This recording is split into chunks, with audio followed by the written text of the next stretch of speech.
Yes, with me I have the Freedom Front Plus's Pieter Groenewald. I'm just going to get straight into it. You've all heard what the President has to say.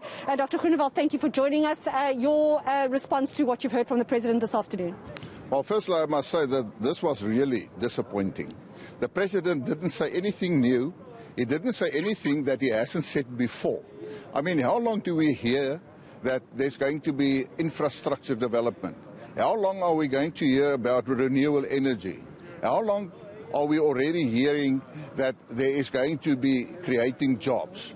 What he announced this afternoon is actually an expanding and an extension of social grants. It does not create jobs. And if you look at the employment stimulus, it is quite clear that the President is a prisoner of NETLAC and he's a prisoner of the ANC's failure, can you say, of socialism, its ideology-driven economic policy.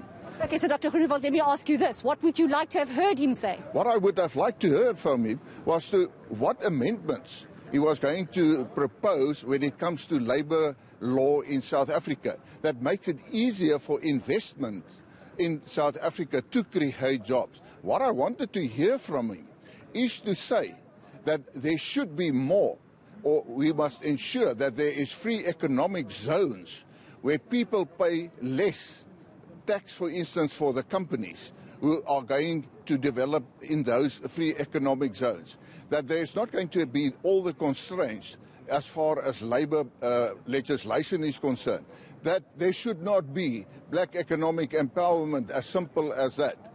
The President did announce reducing the time it takes to conduct business, time it takes to get licenses and other. Does that not satisfy you?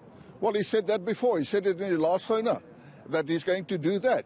Now, is it really happening? What the people want to see is what is happening in practice. These are all, can I say, promises the President is making to the people of South Africa.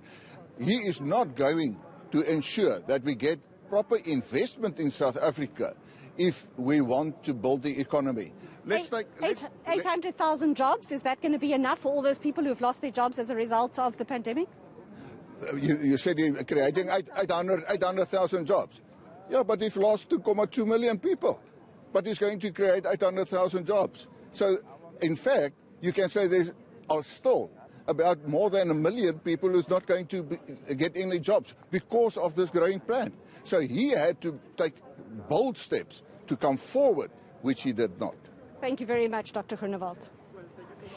Dr. Groenewald from the Freedom Front Plus saying he doesn't feel that the President went far enough this afternoon to ensure all those people who have been left without jobs are going to get jobs. He wanted to hear more progressive incentives for businesses to make it easier to invest and to do business in South Africa. Back to you in the studio. All right.